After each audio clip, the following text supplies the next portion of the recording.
नमस्कार, देवभूमि समाचार में स्वागत है आपका। मैं हूं आपके साथ प्रियंका मिश्रा। बुलेटिन की करेंगे शुरुआत। पहली खबर देहरादून से आ रही है, जहां महिला कांग्रेस की राष्ट्रीय अध्यक्ष अलका लांबा 1 दिवसीय उत्तराखंड के दौरे पर पहुंची हैं। आपको बता दें कि कांग्रेस मुख्यालय में महिला कांग्रेस की प्रदेश अध्यक्ष ज्योति रौतेला सहित तमाम कार्यकर्ताओं ने उनका जोरदार स्वागत किया। इस दौरान मीडिया को संबोधित करते हुए अलका लांबा ने कहा कि महिला कांग्रेस की राष्ट्रीय अध्यक्ष बनने के बाद उत्तराखंड का ये पहला दौरा है। देखिए, भारतीय राष्ट्रीय महिला कांग्रेस की राष्ट्रीय अध्यक्ष बनने के बाद, वैसे तो पहले बहुत बार आ चुकी हूँ, लेकिन अध्यक्ष बनने के बाद उत्तराखंड पहला दौरा है। आज हमारा एक नारी न्याय सम्मेलन करने जा रही हूँ मैं कांग्रेस के प्रांगण में। स्टेट एग्जीक्यूटिव मीटिंग होने जा रही है। महिला कांग्रेस के संगठन में बड़े बदलाव होने जा रहे हैं। संगठन को मजबूत करने पर चर्चा होगी। नारी न्याय सम्मेलन में राहुल गांधी जी की जो भारत जोड़ो न्याय यात्रा के 5 बिंदु हैं, उन पे चर्चा होगी। बिंदु पहला नारी न्याय है, दूसरा युवा न्याय, किसान न्याय, श्रमिक न्याय, भागीदारी न्याय। इस न्याय पर बात होगी महिलाओं के प्रति जो अपराध है उस पर बात होगी कि डबल इंजन की सरकारें जहां जहां है, चाहे वो उत्तर प्रदेश है, हरियाणा है, आपका जो भी राज्य है हमारे, वहां पर किस तरह से महिलाओं के प्रति अपराध बढ़ा है और न्याय नहीं मिल रहा।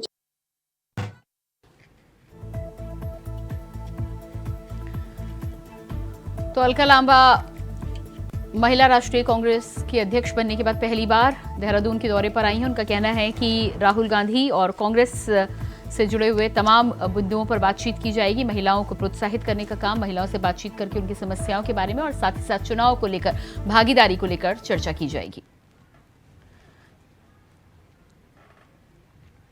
और इसी खबर पर हमारे साथ देहरादून से संवाददाता तुषार गुप्ता लाइव जुड़ चुके हैं। जी तुषार, जिस तरह से अलका लांबा कांग्रेस की राष्ट्रीय महिला अध्यक्ष वहां पर पहुंची और उनका कहना है कि नारी न्याय से लेकर तमाम न्याय को लेकर वो बातचीत करेंगी और पदाधिकारियों से मुलाकात करेंगी, क्या कुछ कार्यक्रम रहेगा?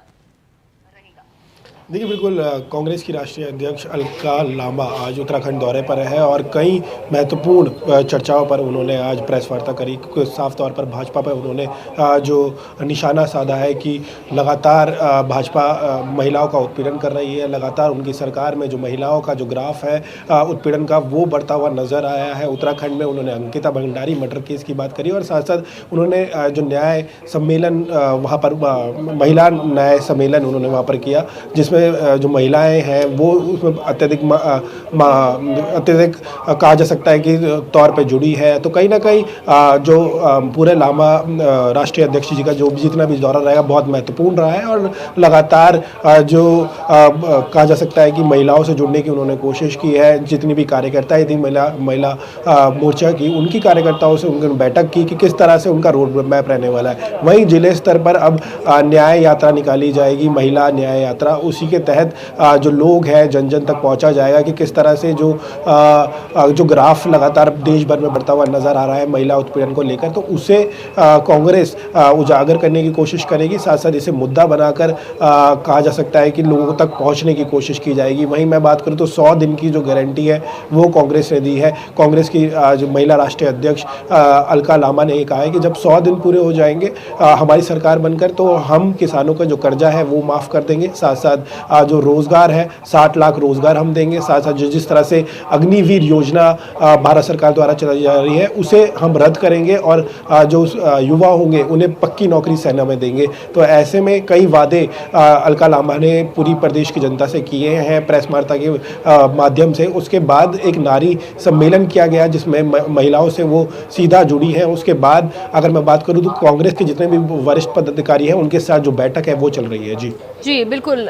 तो महिलाओं के साथ न्याय सम्मेलन के साथ ही आगामी लोकसभा चुनाव को देखते हुए भी क्या रणनीति पर चर्चा हुई है, उसको लेकर जानकारी मिली आपको?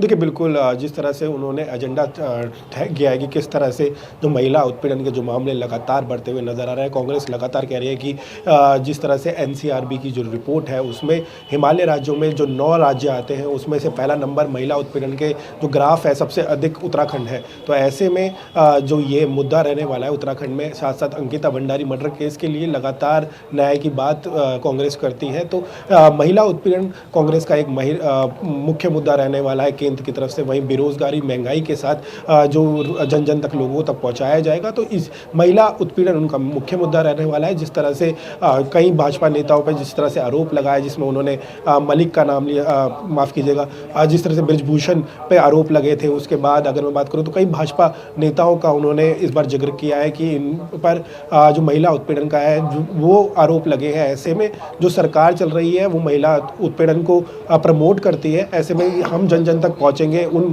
घरों तक पहुंचेंगे जहां पर महिला उत्पीड़न हुआ है, उनसे परिवार से बात करेंगे और साथ साथ जो भाजपा है उसे लोकसभा चुनाव में हराकर ये मैसेज देंगे कि आने वाले समय पर कि महिला उत्पीड़न हमारी सरकार पर रोका जा सकता है। तो उसी के तहत, मुद्दे के तहत अब लोकसभा चुनाव से पहले प्रचार प्रसार किया जाएगा। इससे पहले अगर मैं बात करूं, जिला में नारी न्याय यात्रा निकाली जाएगी। राहुल गांधी की, जिस तरह से राहुल गांधी जी न्याय यात्रा निकाल रहे हैं, वैसे ही यहाँ पर नारी न्याय यात्रा निकाली जाएगी जिले स्तर पर, और सम्मेलन भी किए जाएंगे ताकि जी। तुषार, महिलाओं के उत्साह की बात करें तो अलका लांबा के वहां पहुंचने से महिलाओं में कितना उत्साह देखने को मिला है, क्या कुछ खास बात है?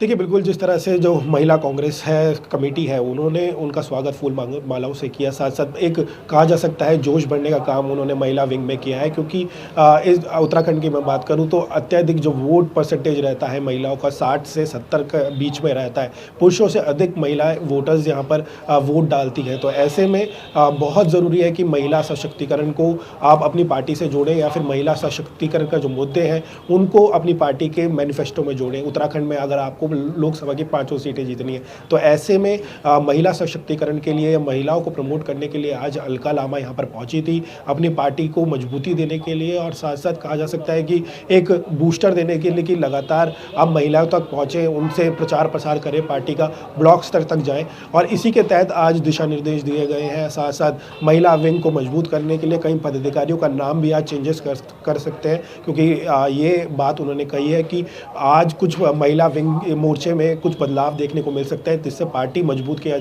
की जा सके।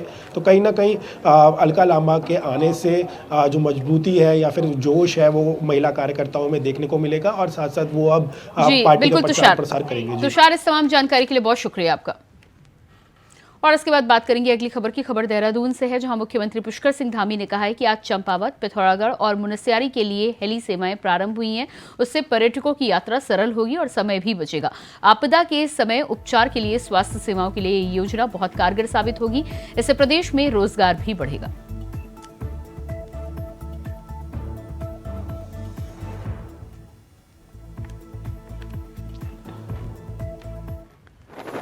हेली सेवा जो चंपावत, पिथौरागढ़ और मुनस्यारी के लिए प्रारंभ हुई है, ये एक बहुत बड़ा जो पर्यटन की दृष्टि से, धार्मिक दृष्टि से जो आवागमन करने वाले श्रद्धालु हैं, पर्यटक हैं, उनकी यात्रा तो सुगम भी होगी, सरल भी होगी, समय भी बचेगा। उसके साथ साथ जो स्थानीय लोग हैं, इन क्षेत्रों के, दूरस्थ क्षेत्रों के हमारे रहने वाले लोग हैं, उन सभी के जीवन में भी एक क्रांतिकारी बदलाव लाएगी, उनके जीवन को भी सफल बनाएगी। आपदा के समय में उपचार के लिए, स्वास्थ्य सेवाओं के लिए भी ये योजना बहुत कारगर साबित होगी। साथ ही साथ आजीविका की दृष्टि से भी इस यात्रा के संपूर्ण उत्तराखंड में पूरी तरह से चल जाने के बाद संपूर्ण उत्तराखंड के लोगों का रोजगार भी बढ़ेगा, स्वरोजगार भी बढ़ेगा, उनकी आर्थिकी भी बढ़ेगी, उनका जीवन स्तर भी ऊपर होगा। मैं इसके लिए आज हमारे देश के यशस्वी प्रधानमंत्री जी का बहुत दिल से आभार व्यक्त करता हूं। राम भक्तों को लेकर देहरादून से स्पेशल ट्रेन आज अयोध्या के लिए रवाना हुई। हजारों की संख्या में उपस्थित श्रद्धालुओं को पूर्व मुख्यमंत्री त्रिवेंद्र सिंह रावत और टिहरी सांसद माला राजलक्ष्मी शाह ने हरी झंडी दिखाकर रवाना किया। ये ट्रेन देहरादून से 11 बजे रवाना हुई और रात को 2:55 पर अयोध्या पहुंचेगी। इस स्पेशल ट्रेन में 1064 श्रद्धालु अयोध्या के लिए रवाना हुए हैं। वहीं टिहरी सांसद माला राजलक्ष्मी शाह ने इस अवसर पर अपनी खुशी का इजहार किया और सभी श्रद्धालुओं को बधाई दी।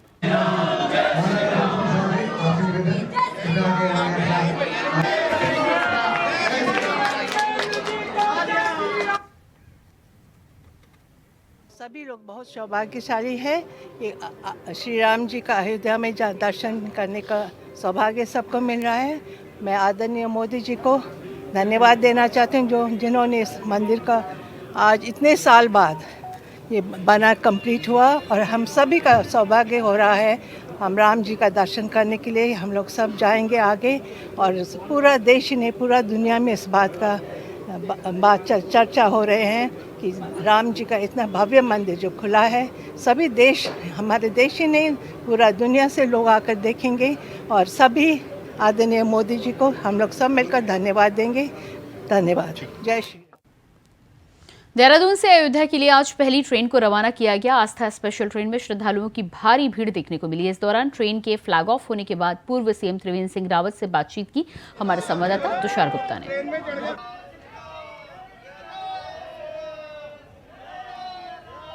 देहरादून से सीधा अयोध्या के लिए आज ट्रेन रवाना हुई है और हमारे साथ बातचीत करने के लिए उत्तराखंड के पूर्व मुख्यमंत्री त्रिवेंद्र सिंह रावत जी हैं। सर, आज पहली ट्रेन निकली है, कितना बड़ा सौभाग्य से समझते हैं उत्तराखंड? नहीं, तो परम सौभाग्य है कि आज हमारी एक जनरेशन को भगवान रामलला अपने भव्य मंदिर में दर्शन देंगे।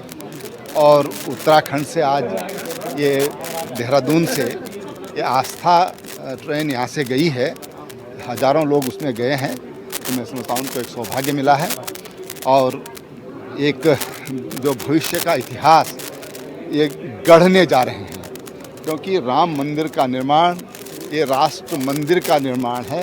भगवान राम राष्ट्र के पर्यायवाची हैं, हम इस रूप इसको मानते हैं। और अब एक भव्य भारत की इमारत जो विरासत के आधार पर खड़ी होगी।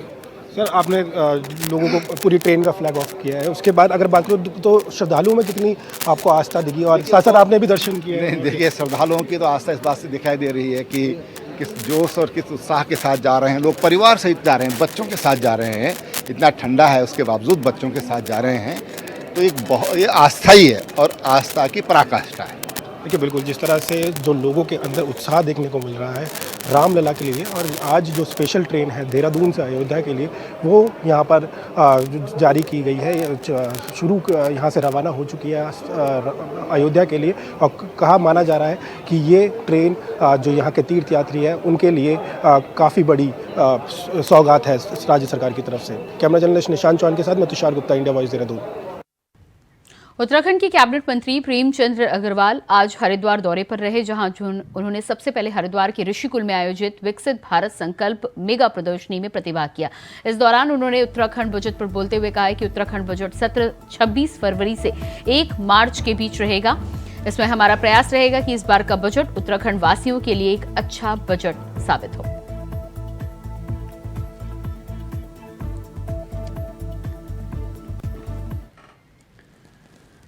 खबर देहरादून से है, जहां बीजेपी प्रदेश कार्यालय में लोकसभा चुनाव को लेकर महत्वपूर्ण बैठक की जा रही है। बीजेपी के राष्ट्रीय महामंत्री संगठन बीएल संतोष, चुनाव प्रभारी दुष्यंत गौतम, बीजेपी प्रदेश अध्यक्ष महेंद्र भट्ट के साथ कई पदाधिकारी इस बैठक में शामिल हैं। बैठक में लोकसभा चुनाव की रणनीति को लेकर चर्चा की जा रही है। पार्टी संगठन, पार्टी के कार्यक्रम, रैली, जनसभा में सम्मेलन को लेकर भी चर्चा हो रही है।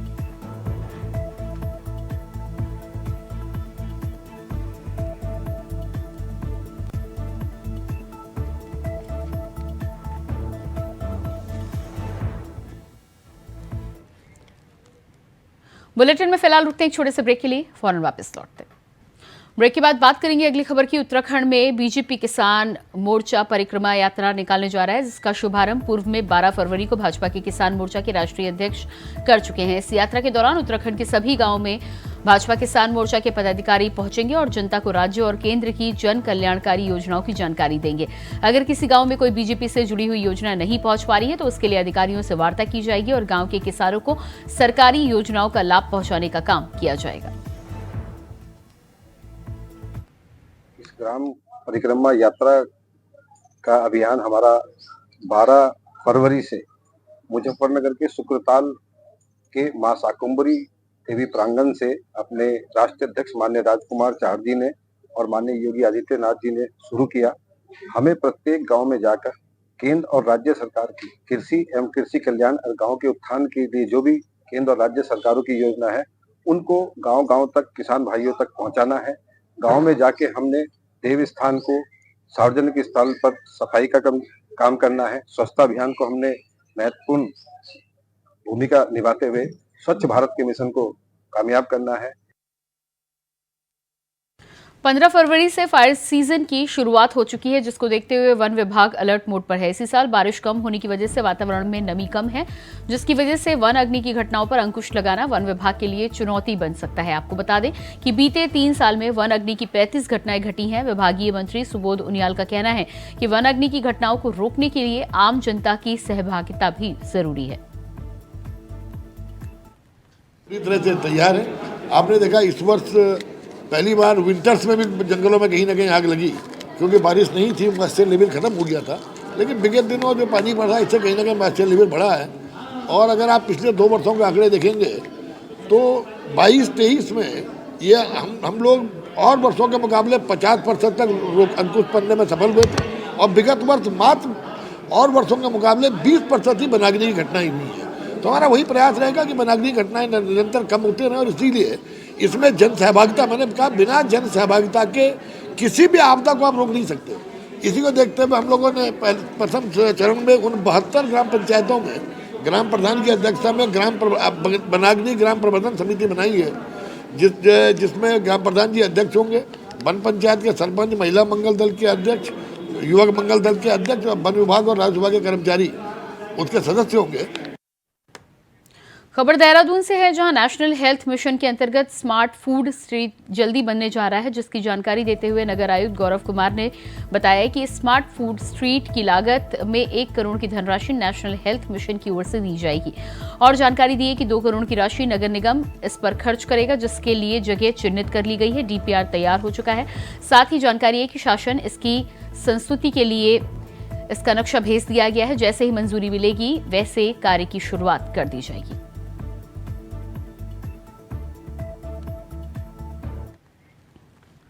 अगली खबर उत्तरकाशी से है, जहां बीजेपी लाभार्थियों तक विभिन्न कार्यक्रमों के माध्यम से संपर्क किया जा रहा है। इस अभियान में सैकड़ों कार्यकर्ता शिरकत करेंगे। मंडल स्तरीय 1 दिवसीय लाभार्थी संपर्क अभियान कार्यशाला बड़कोट से कलंदी मंडल की बैठक करते हुए राज्य मंत्री राजकुमार ने जानकारी दी कि बीजेपी सभी लाभार्थियों तक अपने कार्यकर्ताओं के माध्यम से पहुंचेगी और व्यवस्थाओं से उन्हें अवगत कराया जाएगा, जिसके लिए कार्यकर्ता मंडल में 3 दिन का संपर्क कार्यक्रम रखा गया है। योजनाएं हैं, जैसे प्रधानमंत्री आवास योजना है, प्रधानमंत्री उज्ज्वला गैस योजना है, जन धन खाता योजना है, और जल नल योजना है, और किसान सम्मान निधि है। ये जो योजनाएं जो है जिन लोगों को मिली है, उन लोगों से भारतीय जनता पार्टी के कार्यकर्ता संपर्क करें। ये जो लाभार्थी संपर्क जो अभियान है, इसका उद्देश्य ये है। खबर देहरादून से है, जहां डीएम सोनिका ने देहरादून में निर्माणाधीन स्मार्ट सिटी के कार्यों का स्थलीय निरीक्षण किया है। डीएम ने सहारनपुर रोड से GMS road, Chakrata road, Bindal पुल और परेड ग्राउंड के साथ ही पवेलियन ग्राउंड में संचालित कार्यों का निरीक्षण किया। परेड ग्राउंड में निरीक्षण के दौरान डीएम ने निर्देश देते हुए कहा कि खेल अवस्थापना सुविधा के लिए किए जा रहे कार्यों को गुणवत्ता के साथ जल्द किया जाए।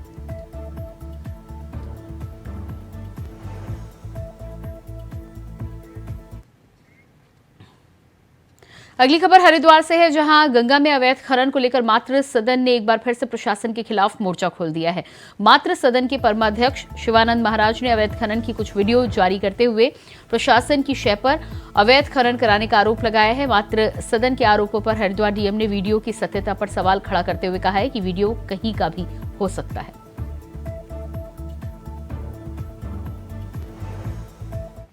आइडेंटिफाई भी करना पड़ेगा। वीडियो तो किसी नाम से भी किसी क्षेत्र के लिए भी आपका चल सकता है, लेकिन हमारी लगातार इस पर कार्रवाइयाँ गतिमान चल रही हैं। और इस फाइनेंशियल ईयर में मैं आपको बताना चाह रहा हूँ कि लगभग 81 लाख के करीब हम लोगों ने जुर्माना वसूल किया है। तो जब हमें शिकायतें मिली हैं और जिस दिन मिली है उसी दिन हम लोगों ने कार्रवाई। उत्तराखंड बनने के बाद आज तक जनपद उधम सिंह नगर का जसपुर कुमाऊं का प्रवेश द्वार जसपुर अपनी बदहाली के आंसू आज भी रो रहा है। जसपुर क्षेत्र में आज भी विकास के नाम पर सिर्फ राजनीति ही की जा रही है, मगर विकास जसपुर से अभी भी कोसों दूर है। जसपुर वासियों की सालों से मांग है कि जसपुर में रोडवेज बस अड्डा बनाया जाए, मगर रोडवेज बस अड्डा राजनीति की भेंट चढ़ गया है। एक स्टेडियम जसपुर वासियों को सौगात में मिला था, लेकिन वो भी अधर में लटका हुआ है। वहीं बदहाल पड़ी इन सड़कों से आप अंदाजा लगा सकते हैं कि जसपुर का कितना विकास हुआ है। अड्डे की जमीन भी इंगित कराई थी और उसका शिलान्यास भी हुआ था, और साथ में स्टेडियम के लिए 8 एकड़ जमीन सिडकुल से ली थी, उसका भी शिलान्यास हो गया था, 4 दीवारी भी बन गई थी। पर जब मैं विधायक नहीं रहा तो उसके बाद ये धीरे धीरे जो प्रोग्रेस थी, जो आगे बढ़ना था, तो गति ख़त्म हो गई, और जो मौजूदा विधायक हैं उनके अंदर कोई काम करने की क्षमता कहूँ या काम नहीं करना चाहते, विकास के प्रति बिल्कुल क्षेत्र को उन्होंने देखा कर रखा है, उन्होंने ध्यान नहीं दिया कि ये काम हो। जब माननीय मुख्यमंत्री जी इलेक्शन से पहले आए थे तब हमने जरूर ये मांग रखी थी, और मुख्यमंत्री घोषणा में यहाँ का स्टेडियम उसमें सम्मिलित। खबर देहरादून के जखोली विकासखंड से है, जहां इम्तिहान देने जा रही एक बच्ची पर गुलदार ने अचानक हमला कर दिया, जिससे गंभीर रूप से बच्ची घायल हो गई। रास्ते में मौजूद लोगों ने शोर शराबा कर गुलदार को भगाया और बच्ची की जान बचाई गई है। स्थानीय लोगों की मदद से घायल छात्रा को सामुदायिक स्वास्थ्य केंद्र जखोली में भर्ती कराया गया है, जहां उसका इलाज अभी भी जारी है। तेंदुए के आतंक के लिए देखिए, मैंने आपसे कई बार कहा है कि ये केवल वन विभाग ही अगर इसको रोक पाए, ये संभव नहीं है। इसमें स्थानीय लोगों की जागरूकता और उनकी सहभागिता ये बहुत आवश्यक है। हमने इसमें नए वो लिए हैं, जिस मतलब पहली बार वन विभाग ने ऐसे क्षेत्रों को चिन्हित किया है जहाँ पर इस तरह की घटनाएं ज़्यादा हुई हैं, वहाँ स्ट्रीट लाइट्स देने का काम किया गया, ग्रास कटर्स हम वहाँ दे रहे हैं, और लोगों से भी अपील की है कि गाँव के नज़दीक कूड़ा कबाड़ा इकट्ठा न करें, क्योंकि गार्बेज से भी जानवर चला आता है। साथ ही साथ वन विभाग को भी एक निर्देशित किया गया कि इनकी कैरिंग कैपेसिटी जरूर देख लें, क्योंकि आप जानते हैं कि पूरे दुनिया में घनत्व के हिसाब से सबसे ज़्यादा टाइगर हमारे राज्य में है। खबर देहरादून से है, जहां सचिवालय में आज मुख्य सचिव राधा रतूड़ी से गुरुद्वारा हेमकुंड साहिब मैनेजमेंट ट्रस्ट के अध्यक्ष नरेंद्रजीत सिंह बिंद्रा ने मुलाकात की। नरेंद्रजीत सिंह बिंद्रा ने बताया कि 25 मई 2024 को तीर्थ स्थल हेमकुंड साहिब की यात्रा का शुभारंभ और 10 अक्टूबर 2024 को कपाट बंद किए जाने की तारीख तय की गई है।